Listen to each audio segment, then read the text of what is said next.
Excerpt from the first presidential debate of 2024 on June 27th. Courtesy CNN, a division of Warner Brothers Discovery, under fair use. Making sure that we're able to make every single solitary person eligible for what I've been able to do with the COVID, with dealing with everything we have to do with, look, if we finally beat Medicare.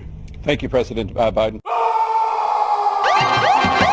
True crime. Sex. Political conspiracy. Celebrity gossip. Murder.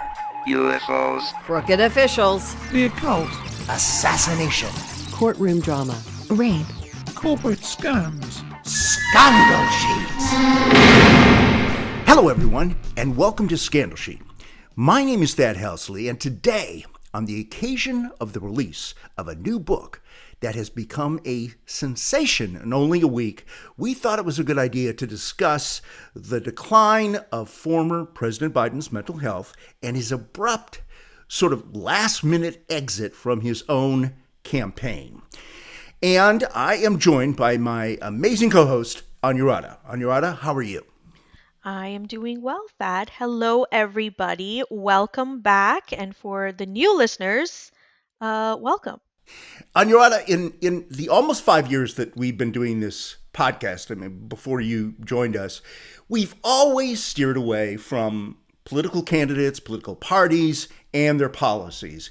But this episode is about a now retired political leader, former President Biden, and we're not going to examine his politics.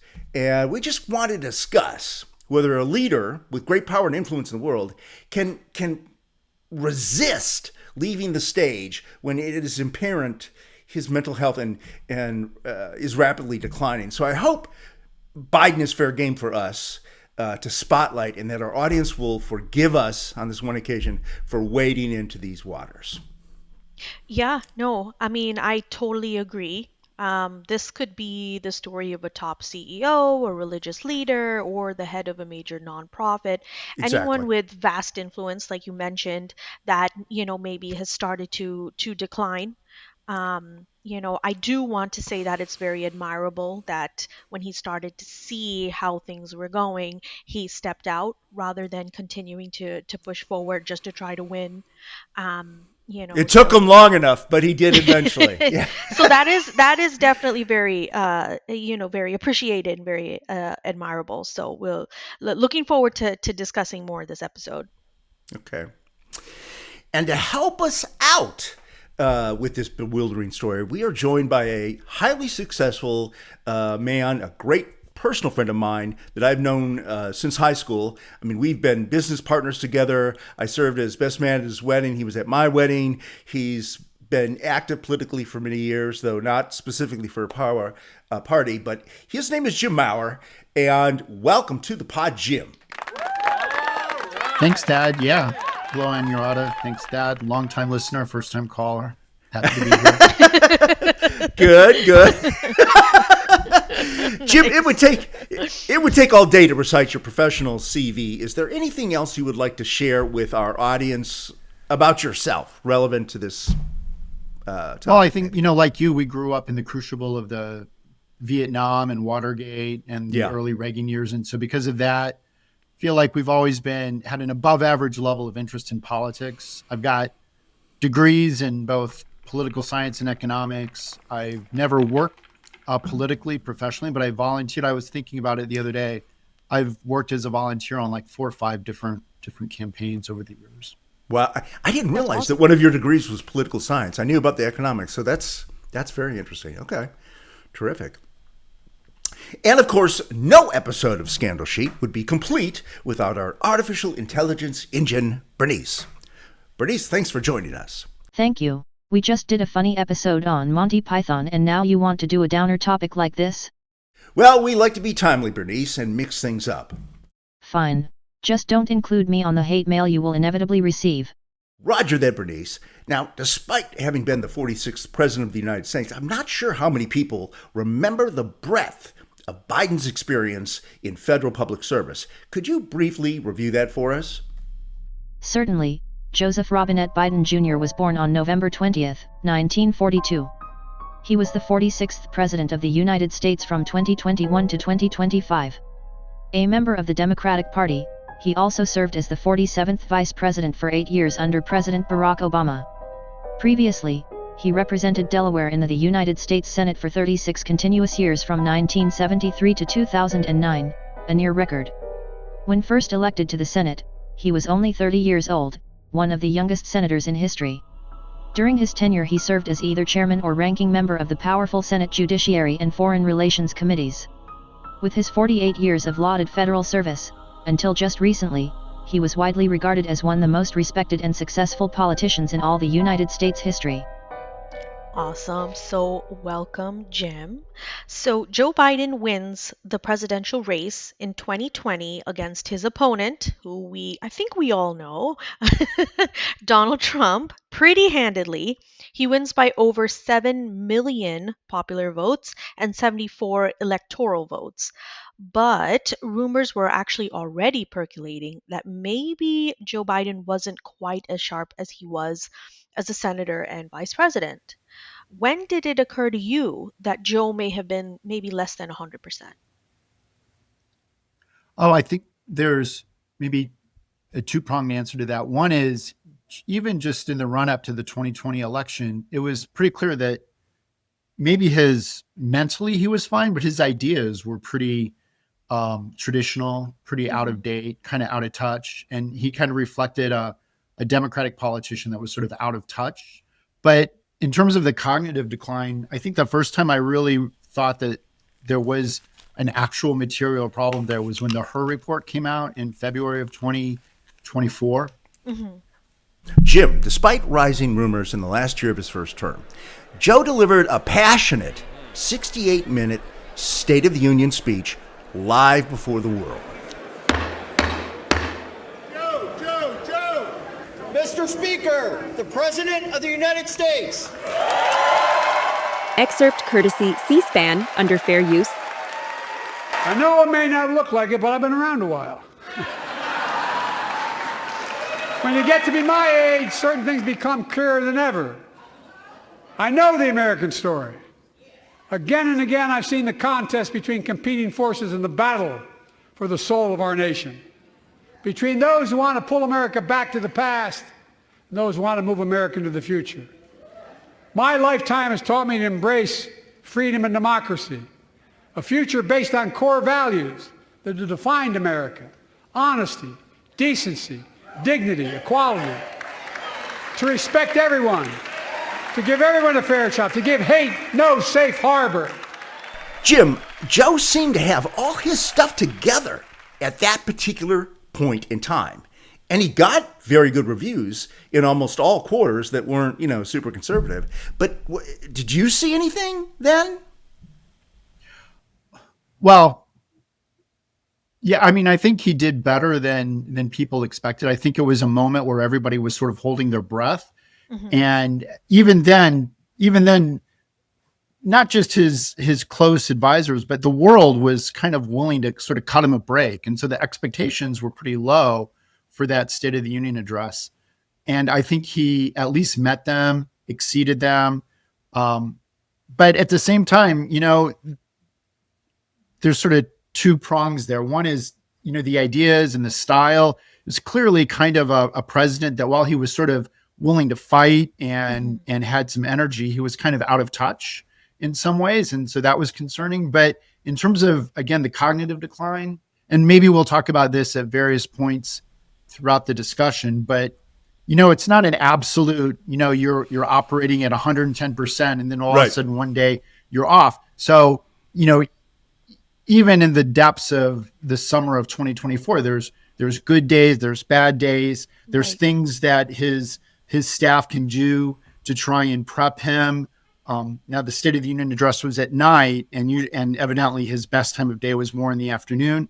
But still, it was a teleprompted presentation, like the majority, if not all, of his public speeches were throughout 2024. Well, almost every president, right? I mean, honestly. Well, no, there's I mean, Trump is There's, extemporaneous, but he talks up the teleprompter for the State of the Union, doesn't he? But, in terms of town halls, in terms of interviews, in terms of open discussions, none of those were press happening. conferences. And so the State of the Union address was a very controlled, sort of prepared environment where nobody was really directly challenging him, wasn't going toe to toe with anybody. And, once in a while he went off script, I think. I don't remember off the top of my head, but I'm sure that once in a while he went off script and he did pretty good. So again, I think there was sort of this collective sigh of relief then that he was even just able to deliver a passing presentation without, having the kind of problems that he had later in the summer. Yeah. No, that's actually a really good point. I think it's always kind of one of the best situations is when people maybe underestimate you, right? So so you can kind of go in and really impress everybody or prove them all wrong depending on how you look at it. So that's a really interesting kind of situation and probably a best situation in my view. I love it when people underestimate me sometimes. So that's one of your leadership tips. I built a whole career. I built a whole career out of exceeding low expectations. Oh, wow, yeah. You guys, I've been doing it all wrong. I keep building people up, and they say, you're a loser. You're nothing like you said you were. I've been doing everything wrong. Anyway, sorry. Go ahead, Ron. Well, so the very recent book that helped prompt us to actually do this episode is called Original Sin, President Biden's Decline, its cover-up, and His Disastrous Choice to Run Again. So you can tell this author was like really trying to sell this book. So the authors aren't pulling any punches here. They tell you right up front what they will be talking about. What do you think about that, Jim? What do I think about the fact that they're not pulling any punches? Yeah, I think the fact that they're like, hey, this is what the book's about. We're going to talk about how there's been a cover-up. There's a decline. Right. Disastrous choice.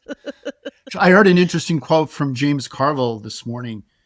It's like, so one reaction is sort of like, oh, well, you're telling me the water's wet. It's like, I think everybody knew this, right? It was pretty clearly demonstrated. So there's, in some ways, there's not really any new or surprising information in the book. And so the fact that they're sort of, it would be disingenuous for them to do anything else because we all saw what we saw. We all know what happened.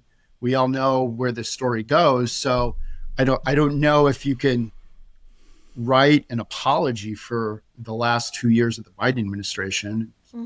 So I'm not at all. And like I said, I think, like James Carville said, there's not really a whole lot of new stuff in here. We all kind of knew it. It's good to have it compiled and presented, and its publication generates the kinds of discussions that we're having now. But there's no bombshells in there really.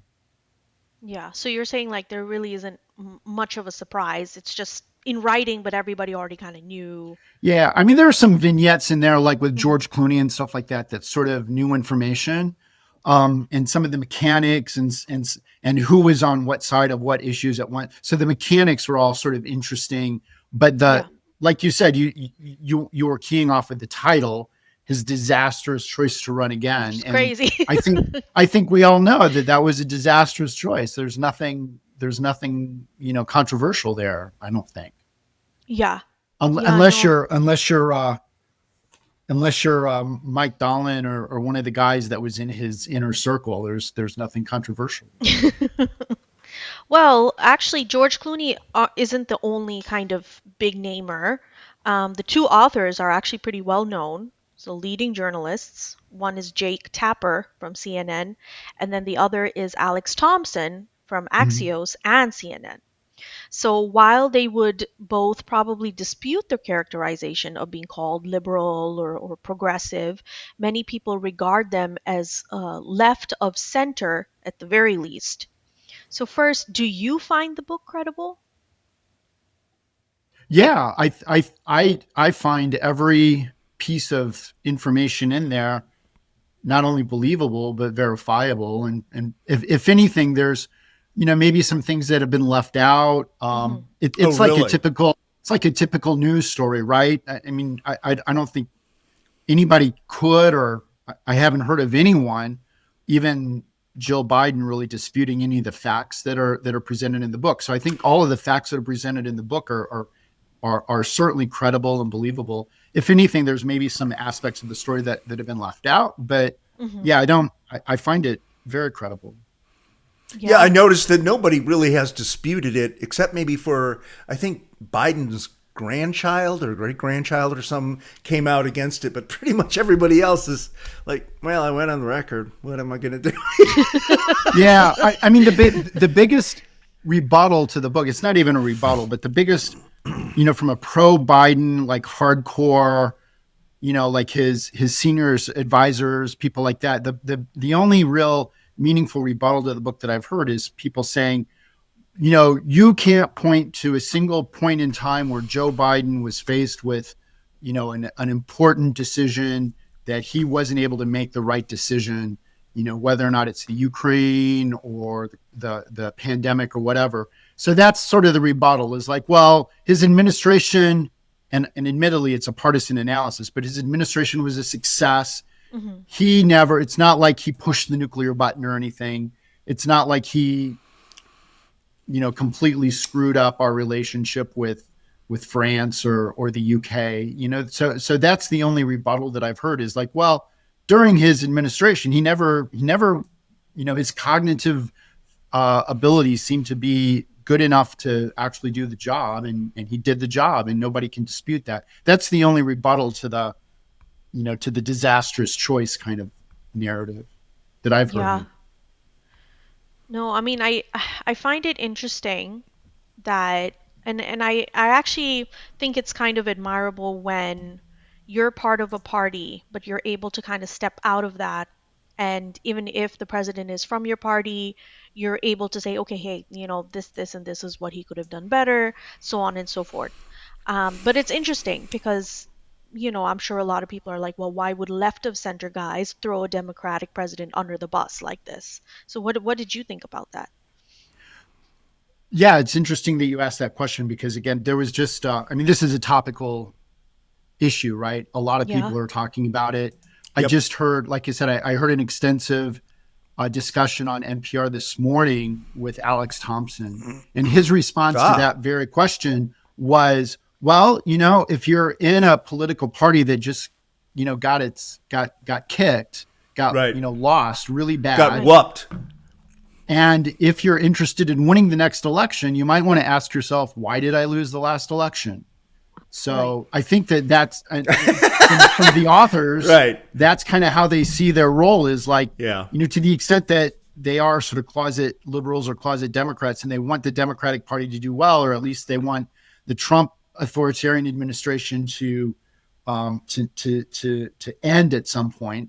Mm-hmm. I think they want that, and I think they think that this book is part of what the information in this book needs to come out and be dealt with and addressed by high-level Democrats, by the Democratic Party apparatus, by Democratic voters. We need to understand, why we lost the last election by any measure you can imagine, and so that we can know how to win the next one. Sure. Yeah.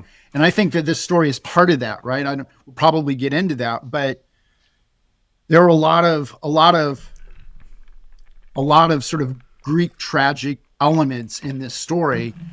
Joe Biden, his view of himself, his view of his role in history, the way that he structured his White House staff. There's a lot of reasons why this happened, but one of the reasons is that, the Democratic Party screwed up, and in like a very specific, very visible, very impactful way, they screwed up. And so, this book hopefully is a wake-up call, or, provide some sort of impetus for this to not happen again. I've already heard, you catch these little snippets of what's going on in the Democratic Party in terms of their post-mortem analyses and what's going on. But one thing I think is certain that I've heard a few times is that they're not going to run an old guy again.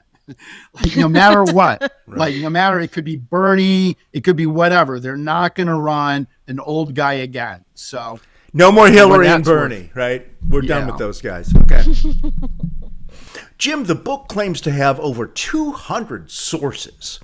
And while some are anonymous, most of them, many, many, many well-known people went on the record. And the book leads us through an almost day-to-day account of Biden's alleged mental and physical deterioration in the last 2 years of his one and only term.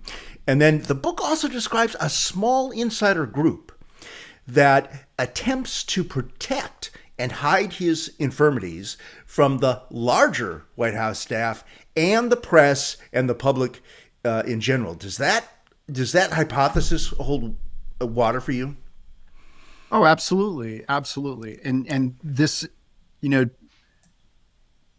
there's sort of two circles, in terms of political operatives. There's sort of, broadly speaking, sort of two circles, right? One is his really close advisors, Mike Donnellan, Steve Ricchetti, Anita Dunn, the people that were working in the White House during that time, who had been with him some of them for 30 or 40 years, right? So there's that group of people, that close-knit group of people that we talked about in the prep that sometimes gets called the Politburo. Yeah. Right? So there's that group of people. And then beyond that, there's people like, Chuck Schumer, Nancy Pelosi, Barack Obama, the cabinet members in the Biden administration. That's sort of the next circle, right? And so I think there's a different dynamic between those, and a lot of those people in both of those groups are included in this book, right? So a lot of those people, and even his wife, Jill, is highly influential, isn't she, on the inside?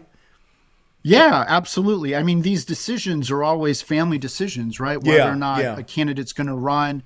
I remember hearing, because I was in Chicago in 2007 when Barack Obama was starting his serious run. Even though, and when you read Obama's autobiographies, a lot, he never made a decision to run without Michelle's support.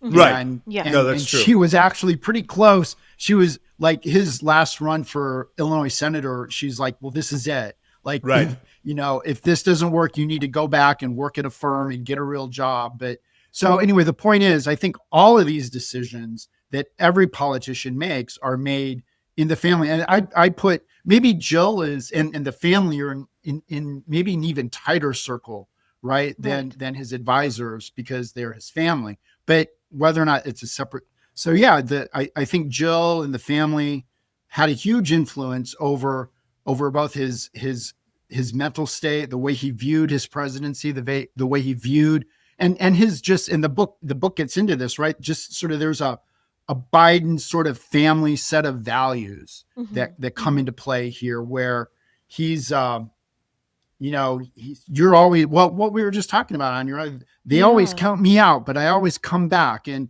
I think one of Biden's quotes to his son is like, it doesn't matter how often you get knocked down. What matters is how often you get back up. Right. And there's a wonderful narrative to Biden's life story before the summer of 2024, right? Sure. Where, he faces, challenge after challenge and catastrophe after catastrophe. Yeah, he does. And so his persona has built up at a personal as well as a political level, this idea that, it doesn't matter how often they count you out. What matters is, how quickly you come back. And I think he was thinking that, and that family perspective played a role too in his decision to run again, even though he said that he wasn't going to run again. Yeah. No, of course. I mean, so it's interesting because, we talked about the importance of, family and kind of having that support, right? And I think what really blows my mind, what I want to talk about is also your second point, the challenges and the catastrophes that he's faced, and kind of marry them together. Why would his family, the support system, kind of let him, with his state, knowing his state, get into this early debate? So just a little over 4 months after Biden's State of the Union address, his staff rushes him into a historically early debate with Donald Trump. So normally debates occur in the fall, like we know, but after the respective party conventions. So what kind of blows my mind is that everybody actually thought this was a good idea. Like it was a widely recognized disaster for Biden, I would think, right? Yeah, I think that's a really important question. And if anything, I think maybe that's where I start to diverge. I mean, I'll just to state it clearly, I think that those people in his innermost circle, whether at the White House or in the family, I don't think that they actually believe that things were as bad as they were. Right. Okay. I think that, in one sense, these people, Jill for one, but also his counselors, Mike Donnelly and Steve Ricchetti, those guys, it's their job to protect Biden. Like if you work in the White House, if you're a member of the White House staff, it's Sure. your job. Like you work for the president, like he's your boss. Right. And these are people that have been with him sometimes 30 or 40 years in one capacity or another. So there's these intense feelings of loyalty and protection, right? So we've got to, protect Joe. We've got to protect his legacy. Part of that is moving him forward and enabling him to run again because, this is such an important moment. He's the only guy that's ever beaten Trump. But separate from the political considerations, there's a point, how do you draw the line between being loyal to somebody like Joe Biden and being just completely blind and unrealistic? I think that's a very fuzzy thing. And so I'd say, I don't think that those people, it's almost not a cover up in the sense that, we know that he can't do this, but Right. we're going to present him as though he can. I believe that most of those people believe that he could do it, that he could win the election, that he was the right person to run. Sure. I think the other dynamic that happens, and I don't know which of you have, if either of you have gone through this with your parents, but when this sort of cognitive decline starts to happen, it's not just you fall off the cliff like we talked about a little bit before. So, It's Biden gradual. had, It's gradual. good days and bad days. Right, And there were right. days when he was able to, cogently talk about policy. The State of the Union address was something that we all saw, but even on a day by day basis, amongst those people that were in his innermost circle, I think, they believed that he could do it, right? He was the only person who had beaten Donald Trump. He got more people to vote Democratic than anybody in history. So there's all these great things that he had done, and they just had to kind of get him over these humps, right? And that was their job, was to sort of circle the wagons and get him over these humps. And so I think that they actually believed that he could do it. I don't think that they were sitting there going, I think there were other people like Clooney and Pelosi and Schumer, people like that were like, I don't know what the fuck is going to happen here. But I think his inner circle thought that he could win. I think they actually believed he's the only guy who could win. I think they still believe that, right? If you listen to some of the interviews with Mike Donnelly, who was like his key strategic advisor, he still maintains that it was the wrong thing to kick him out. That if they had left Biden in office, Biden would have won the election. That he would have won better. He would have done better than Kamala. Yeah, and I think that's lunacy, but that's just an illustration of how fervently these people were loyal to Biden, supported Biden. Like that was their job. And obviously that's Jill's job, right? She's his wife. Yeah. No, that's very interesting because you talk about the person that he was before all this stuff started happening, and you think that he is still that person, especially if you've known him all your life. You know what I mean? And like I think about like my grandparents, right? And they did amazing things and absolutely fantastic things. Like my grandmother still, she started her own school. She ran it for 50 years, right? So when she starts to forget things, I am still remembering the strong woman she is, right? So for me, I'm just like, oh, you'll snap out of it. You're fine, right? But it's because I'm remembering how strong she's always been, so I totally get what you're saying. Yeah. And the other part of the Biden narrative is, he was never, even at the height of his political career, he was never, the great communicator that Ronald Reagan was. He always, that was sort of his persona, right? He always flubbed up words, and it goes back to the speech impediment that he had growing up.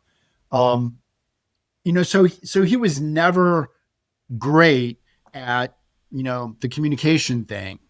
And it hurts to have Barack Obama as your boss for 8 years, the greatest orator of the 20th and 21st century. And it's like, okay, well, okay. I'm sorry, go ahead. I had to interrupt.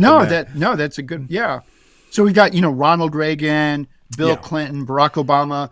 Right. Nobody, even Joe Biden himself would never have put himself in that class of orators. So the fact the fact that every once in a while he, forgot who the name of the president of France, that was like actually pretty consistent with his verbal style, even going back to when he was a senator.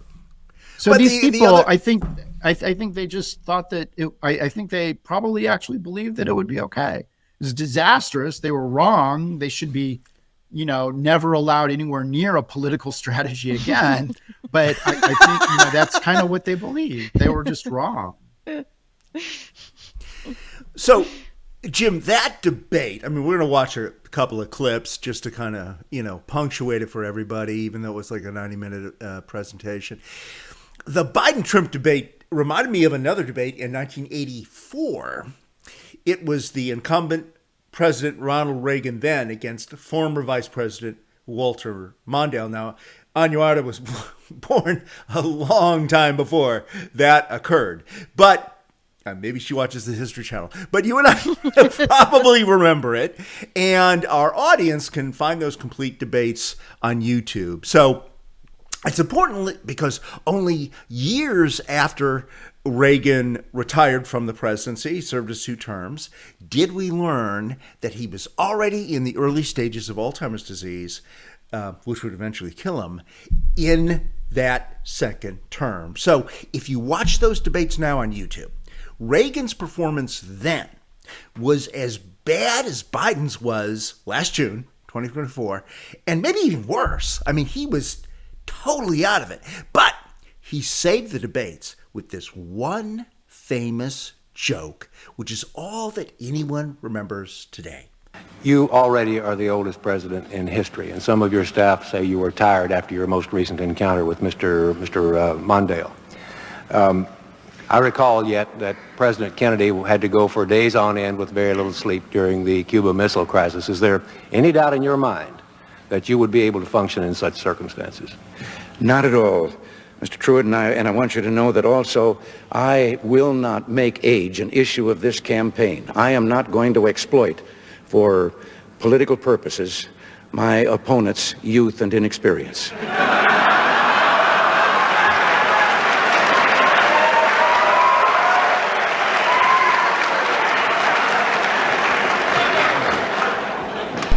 Reagan went on to win that election by a giant landslide against Mondale.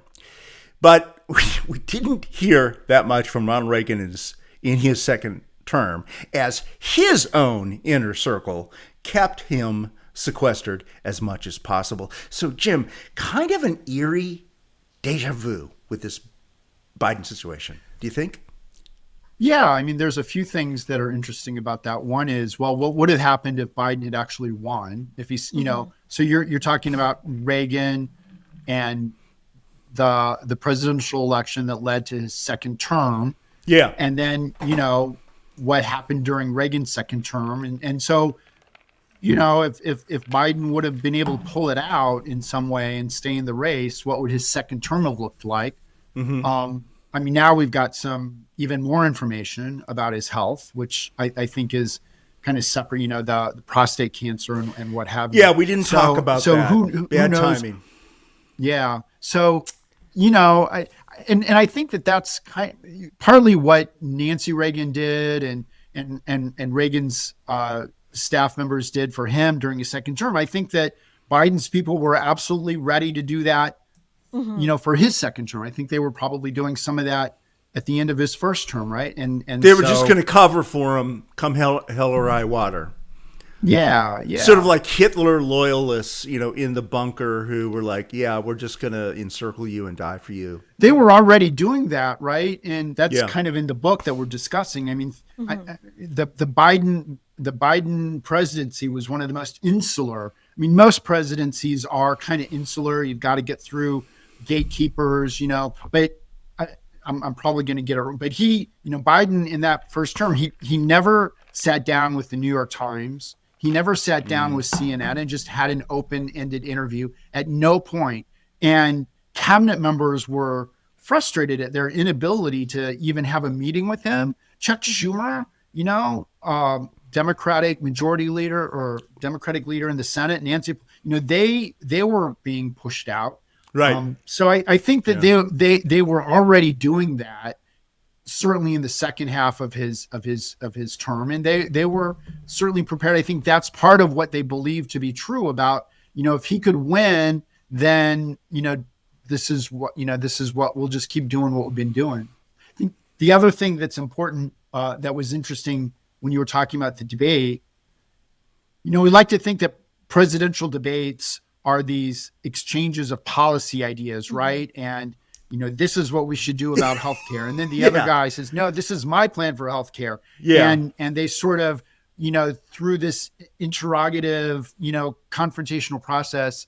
But it's, what really, we've seen a lot of these, starting with Reagan, lately, the thing that wins these presidential debates are those moments, right? So you're always looking for that moment. So you're right. The quips, the cool quips. Yeah. So Reagan had a couple of those, right? He did. There you go again with Jimmy Carter. There you go again, right? Yeah. And what's the clip that we remember about the Biden-Trump debate, right? It's not Biden, it's Trump. When Trump says, I don't know what he just said. I don't think he even knows what he just said. Right. Yeah. That's kind of the clip that I remember mostly about that debate. Is devastating. Even though everything Trump said was a lie, I mean, but Biden was just so spectacularly deer in headlights. I mean, it just obscured the fact that Trump, I mean, if Biden had been the Biden of 10 years ago or something like that, he would have, fact checked Trump on 100 things, but instead he was just like looking around. I was putting together some dates, and what I realized was, a big part of, Biden's very family oriented. He's got his backstory about his first wife and his daughter dying, and then Jill, and then Beau, and then Hunter, right? There's a lot of familial connections there that are really important to Biden. And if we think about Hunter, which is a whole different discussion, please don't let me go down that rabbit hole too far, right? Good, because we're getting close to your cutoff. You asked for a 15-minute warning, guys. 6:00. But if you remember, like in the summer of 2023, Hunter had structured a plea deal, for the gun charges and the tax evasion, and it was the kind of deal that the DOJ would have given kind of anybody in that situation. But because he was Hunter, the Republicans had a conniption fit, and the judge rejected that deal, right? And so since the deal was rejected in 2023, then Hunter had to pull his plea out, and then he pled not guilty. So then what happened? He went to trial, and in the summer of 2024, June 11th, 2024, was when Hunter was convicted of the gun charges. And he was facing then 25 years in prison. So that was June 11th of 2024, and the debate happened June 27th of 2024. So, this is one thing and then they don't talk about that in the book, but they do talk about, Biden had a cold and he just got off Air Force One and he had just come from Europe, whatever. And I'm sure all of that's true, but, you're just 2 weeks into starting to realize that your son might have to go to jail for 25 years. Exactly. Now, can we just clarify really quickly for our audience that doesn't know the names of the Biden family? Hunter Biden was, I think, the second son of Joe Biden and his first deceased wife in a tragic car accident, and he got in trouble through his bad behaviors, and that's where all this comes from. But he is the son of President Joseph Biden, and Biden's first son died tragically years before of a brain tumor. Yeah, Bo Biden was the heir apparent. He's the older son that did everything right. You know, he served in the military. He was deployed. He was the Attorney General, I think, of Delaware. He was clearly the heir apparent. And then in 2015, he dies. And that's part of the reason why Biden doesn't run in 2016, you know, for the nomination against Hillary, is it's just too soon after Bo's death, right? Yeah. But Hunter is exactly, you know, it's like a sociological stereotype. It's almost not even interesting to talk about it.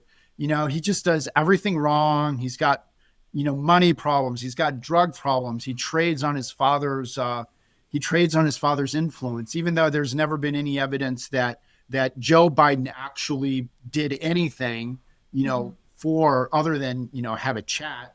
But Hunter is just a mess. He's just a mess. And he's a disaster. And he's Biden's only living child, right? Child or son? Doesn't he have a daughter too? Son. Under Jill? Yeah. Okay. You're right. Under Joe, with Joe.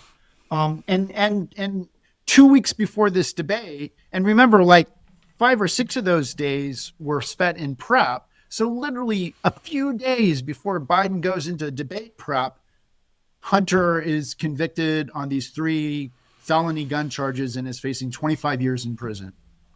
And then Biden pardons him, right? Isn't that how it went? In December of 2024, right? So it was one of Biden's last acts as That was president. his mic drop.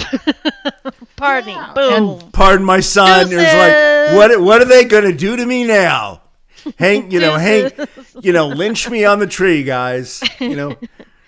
Yeah, crazy. I don't. To the extent that it makes any sense, I mean, I think Biden pardoning Hunter for all of those charges, both the tax and the gun charges. I mean, I completely understand that as a father, right? I completely understand that. And Joe Biden believes that the only reason, you know, certainly Hunter has his problems, but the only reason Hunter's getting drugged through these coals and is facing decades in prison is because he is Joe Biden's son. And so as a father, you can completely understand it. Politically, you know, who knows if it was the right thing to do or if there'll be any fallout, or if it just sort of feeds into the whole Trump narrative of the Biden crime family. I don't know. But as a father, I can certainly understand why Joe did that as one of his last acts as president. So I do want to talk a little bit more about the debate. So after the June 27th debate, where everyone in the US and the world could see what was going on or not going on with President Biden, he actually drags his feet for an additional 4 weeks before he drops out. As the book details, it took an army of his longtime friends and colleagues begging him to persuade him to leave, which is interesting because before this book, I actually felt like there were forces trying to force him to stay. He wanted to leave. So it's very interesting. What do you think? Really? Okay. That's a different point of view from the book. Well, that's just kind of what I thought for the longest time. You know, but because you live in Pennsylvania with a Democratic governor, maybe, and a Democratic senator. I don't know. So that was what you were hearing. I live in a red state, so I was hearing the opposite. Joe Biden, you know, needs to be on a gurney, and we need to just send him to the infirmary. But well, I just felt like he always seemed like a very, you know, kind of black and white, not a very shiny, not a very colorful kind of person, just more someone who's like, okay, I can do this or I can't do this kind of thing. You know, he was a regular guy. He was like a working class guy. He spoke blue collar, which, you know, guys like Barack Obama and Bill Clinton and George Bush or whoever, you know, they spoke PhD, you know, they tried to like talk down to the little people. Joe was the little people, wasn't he? Yeah. He really was the little people. That's what I'm saying, right? So I just, in my mind, I thought that he was actually the person who was trying to kind of bow out, and folks were like, "No, you can't. Like, keep going." Really? But Okay. Wow. Jim, what do you think? What are your thoughts? Yeah, I think Biden was not trying to bow out. I think he had to be convinced, and I think coming off of the debate, I think again that tight inner circle, Biden, Joe Biden, his nearest advisors, they thought, well, it's a bad debate. It was a bad night, but they would say, Barack Obama had a bad debate. I forgot. He did. That's a good point. He had one bad debate with Romney, right? The first one. So everybody was like, "What the hell happened?" Yeah. So I think Biden's narrative. There's a narrative, right? That Biden himself adopted, and again, that tight inner circle. It was their job to sort of reinforce that narrative. The narrative was, it's a bad debate. It's still early. We're months out. We've got billions of dollars to spend. There's another debate. We can pull it off. Joe Biden's the only person that's ever defeated Donald Trump. Right. Defeating Donald Trump is an existential issue for American democracy. Yep. And so again, there's this Biden family. You're not going to count me out. I know you're trying to, but you're not going to count me out. I'm going to come back from this. Like, that's his whole political career, is coming back from this stuff. Yeah. So so there's a whole narrative, even after the debate, that reinforces the idea that, you shouldn't step out. The last thing that I'll say there is that part of the disservice that his closest staff members were inflicting upon him was they were hiding data from him. I mean, I think I've got it somewhere here. Well, the book says there were three pollsters that had been pollsters for many going back to Clinton. They were considered to be experts, and they were very, very accurate. And their data did not get to Biden. Schumer had to visit him at his beach house in Rehoboth. With his inner people did not share it. I'm just sorry. Yeah, and that was after the debate. That was kind of the thing that caused Biden. It wasn't that they just twisted his arm and threatened to beat him up. Schumer said, like, has anybody showed him these data, which say that there's at best a 5% and probably more like a 1% chance that you're going to win. Right. Like, even going into, I don't know exactly when the poll was collected, but even going before the debate, 77% of Americans, 69% of Democrats thought he was too old to run for a second term. So almost 70% of his party believe that he shouldn't be running for a second term. I'm sure that those are the kind of numbers that were kept from him, right? Well, and there were other sort of existential things that he did not have direct control over, like the inflation rate, and that the interest rates have been brought up by the Federal Reserve in order to combat inflation. So all of that stuff, which everybody hates, right, is going to get blamed on the president. Now, when it's the reverse and everything's going great, the president's going to take over. The president doesn't actually have a button with levers. I'm going to lower inflation today. I'm going to lower the interest. No! A free market doesn't work that way, folks.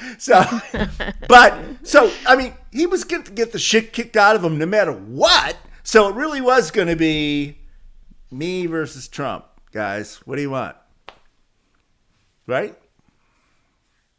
I mean, I think, and if we peel that onion back a little bit further, I think what you see there is a certain level of tone deafness that I talked about at the beginning of the discussion, right? So on the one hand, Biden believes that he's the only guy who can defeat Trump and save American democracy from this existential threat. Right. And at the same time, he's like, well, I saved NATO. And he did, basically. I saved NATO. I saved the Ukraine.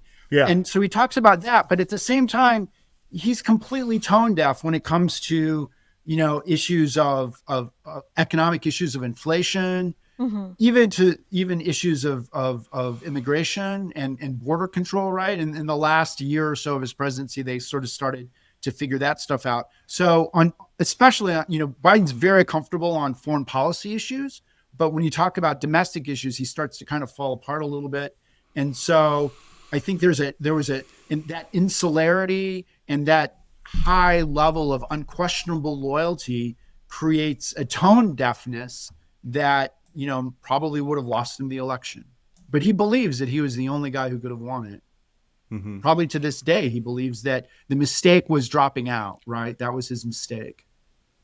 When Biden does finally agree to drop out on July 24th and endorses his Vice President, Kamala Harris, as the new candidate for the presidency, she's only has 170 days to put together a campaign. Donald Trump had been campaigning for a full 4 years. Jim, did Harris, and actually on the right away, did Harris even have a chance in hell to win? Especially as she was so closely associated with Biden, who had, now he has all these negatives, dementia, inflation, blah, blah, blah. What do you think? So I think she did incredibly well for someone who only had 107 days. I know there were a lot of people who were like, oh yeah, she didn't even, it wasn't even a close race. It was a landslide, blah, blah, blah, all this crap. But they're forgetting it was close. It was close. The situation around which she had to run, first of all, right? Second of all, I'm sure for her it was like stressful, like having to put together. It's not like it was ready to go and then 107 days starts. No. Like literally she had to put all that crap together. Yeah. And then it starts. So really, was it 107 days? Probably even a little less. You know what I mean? So I think she actually did pretty well. And obviously, I won't get too I'm much waiting into for this. her book. I want to hear the story of how she even fucking pulled herself out of, because she's like, what the fuck? It's like the old Bugs Bunny cartoon where they drop like a 25-ton anvil on you. I mean, sort of what they did to her. That's probably how she felt, and so she's, and we've seen how she is when she's at her best, right? How well she does in her debates and things. So, she did pretty good in the debates. Yeah, she did. She did decently this time, but previously, I mean, some people thought she was too aggressive, but I actually thought she was pretty decent. So we've seen what she can do at her best, right? So imagine just being thrust into this, right? And then all these people are like, well, what did you truly think about Biden? And trying to get her to kind of shit talk him. You know what I mean? So you have all that stuff going on. And then above and beyond. Impossible dilemma. Having to loyal fight, to your boss. Yeah. Exactly. And having to fight, the stereotypes, of being a woman and a black Indian woman. A black Indian woman. Yeah. It's a lot of stuff that she had to keep fighting against. So given all that it all that it was, I think she did, pretty decently. And I think she tried to pull out all the stops, right? Getting celebrity endorses, so on and so forth, endorsements. So I don't know. That's kind of what I feel. What do you think? Yeah, Jim? I pretty much agree with that. I think that she could have won, basically. Mm-hmm. Oh, really? I think she could have won. I think that part of, you touched on, Urata, on a dynamic, which is that she was his vice president. Yeah. And again, she worked for him, and she wasn't part of, it's not like she had been working for him for 30 years like some of these other people. No. But she was loyal to him too, throughout 2023 and throughout 2024. She judiciously avoided, making any negative comments or calling for him to step down, right? And that was out of loyalty. I'm sure there's a political calculation too. But all of a sudden, like, you shift from, it's very difficult to shift from having this sort of unquestionable loyalty to the current president to running against, Biden's record and running against your record. And I, that would have been a difficult shift. But I think at the end of the day, I think she probably had a good shot at winning. If we talk specifically about the Harris campaign, I think the reason, in my opinion, a lot of the reasons why she lost didn't have a whole lot to do with Kamala Harris. It just had to do with Democrats in general and people who just and not supporting her or just not know anything about her. well, or very little. They don't know anything about her, and they believe that they know enough about Democrats to not, under no circumstance are they going to vote Democratic, right? And so she, I think that the Democratic Party, the Democratic platform, the communication strategies and the issues, I think all of those need to be scrutinized. But at the end of the day, I think she could have won. Having said that, I'll say that the point at which this election was really lost, though, was when Joe Biden decided to run again, right? So you can point to the debate, you can point to Kamala Harris, you can, all of that. We can talk about all of that, but really, the point at which this election was lost was when Biden decided that he was going to run again, and then there wasn't really any sort of a actual primary. Because didn't he say when he won the first time, he said, well, look, this is a one-term deal, and then I'm going to turn it over, something like that. I'm going to turn it over. He said he was going to be a bridge to the next generation. Okay, right? okay. So that everybody said, look, it's a one-term deal. I know I'm 82, blah, blah, blah. And then all of a sudden everybody's like, switch the deal. Is that part of the problem? Is that what you're saying? Yeah, absolutely. And I think... Okay. I don't know if the book did enough to talk about that. I think in the earlier chapters, they talked about that. Like, again, that Biden narrative about why he should run for a second term, but like they were wrong. Like it was a wrong decision. And that's the point at which the 2024 election was lost, was when Joe Biden decided that he was going to run for that nomination. So you mentioned that, it wasn't too much of a Harris campaign that was,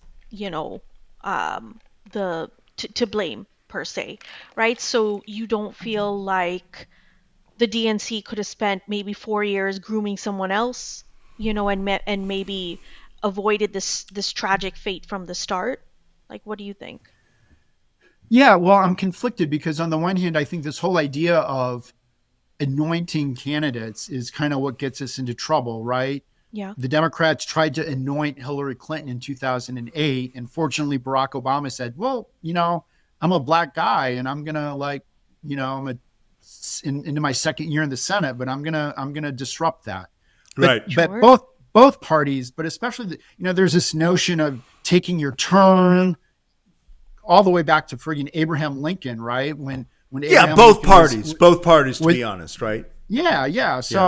So on the one hand, I could get on a soapbox for 10 minutes and rail against this idea of an anointed person, right? But at the same time, I think, okay, when Biden said, as he was running for the 2020 election, when he said that I'm going to be a bridge to the next generation and I'm not going to run for a second term, like the day he said that, the next thing is he and Obama and Pelosi and Schumer should have gone into a room and said, okay, what are we going to do? Yeah. Like, what's the backup? If Biden's going to be the incumbent and if he's not going to run again, because, Joe, you just said that. So let's start thinking about what we're going to do. Let's look at all of our up and comers. Let's look at the AOCs of the world, everybody else. Yeah. Who is the girl or guy in there? Yeah. And let them be the 23 people on the primary stage. No Joe, no Bernie, no Hillary. Let the people under 50, between 30 and 50, let them fight it out. Let the electorate decide who's going to do it, right? And we never really got that opportunity, did we?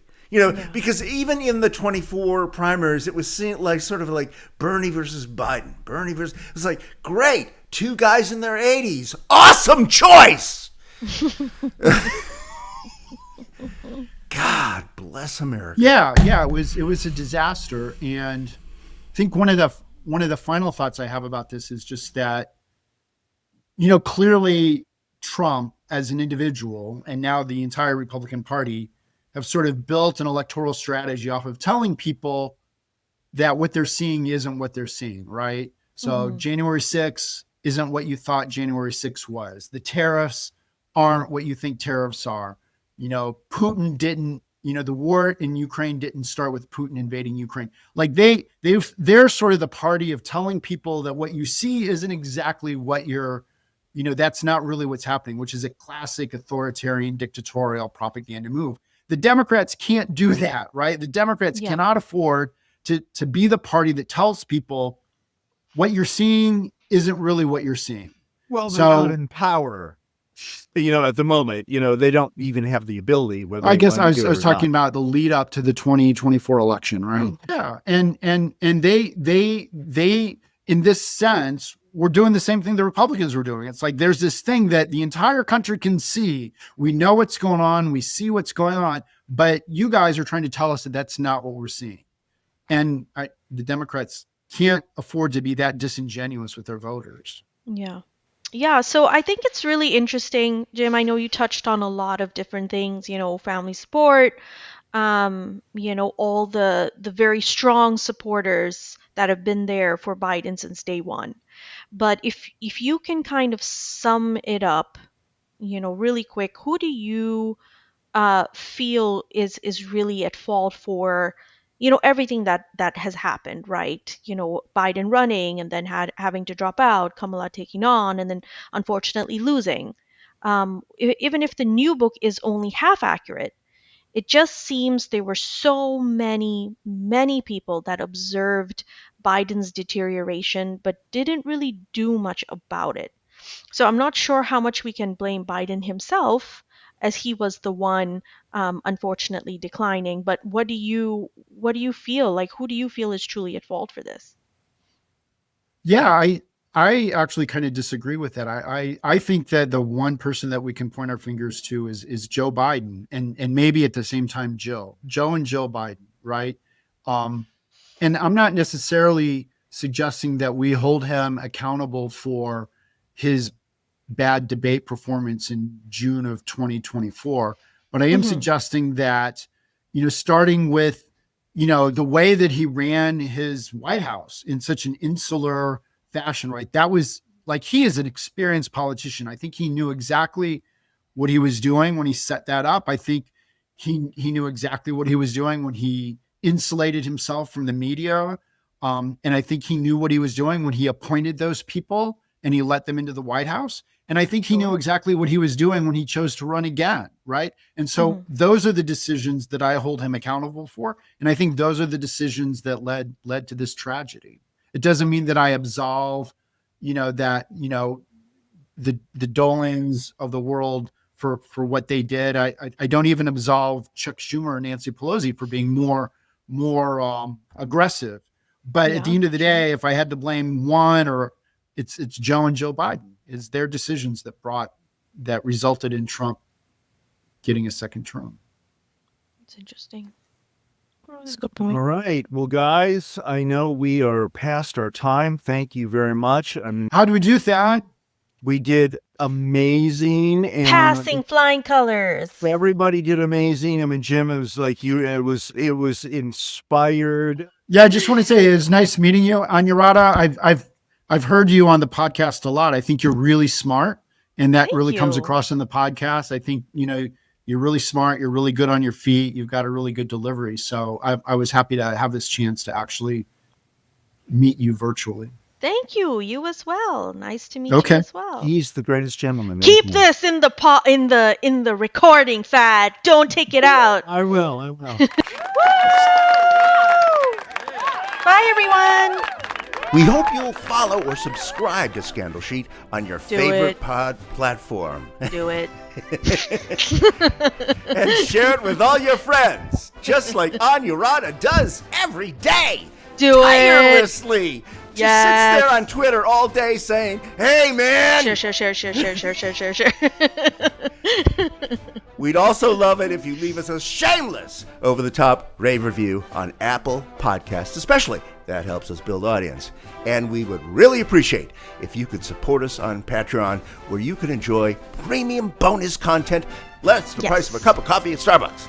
So just go to patreon.com/ScandalSheet. Also, we want to hear from you.